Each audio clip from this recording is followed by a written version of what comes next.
имрӯз дар доираи бозиҳои даври сеюми чемпионати Тоҷикистон ду дастаи навкори Лигаи Олии Душанбе 83 ва Файсканд бо ҳам рақобат намуданд. Дар вохӯри дигари давр Регарта Даст дар майдони Талко Арена Истарафшанро қабул намуд. Гузориш аз ҷарони бозиҳои мазкур омода шудааст. Дар даври сеюми чемпионати Тоҷикистон оид ба футбол дастаи Истарафшан дар шаҳри Турсунзода меҳмони тими Регарта Даст шуда ин бозӣ пургол сурат гирифт. Соҳибони майдон дар дақиқаҳои оғозини дидор бо голи Шерзод Маҳмадиев ба пеш баромаданд.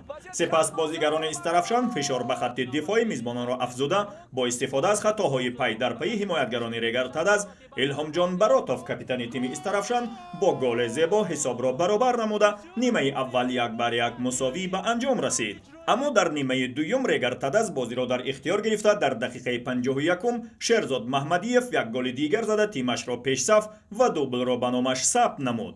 Мизбонон фишорро идома дода дар дақиқаҳои 58 Диловаршо Ғаниев ки дар нимаи дуюм ба майдон баромада буд голи сеюми Регарта Дастро ба самар расонид. 7 дақиқа пас бошад боз ҳам худи Диловаршо голи дигаре ба самар расонида ӯ ҳам ба номаш дубл сабт гардида рақобат бо ҳамин ду дубли мизбонон ва бо ҳисоби 4-1 ба фоидаи Регарта Даст ба анҷом расид.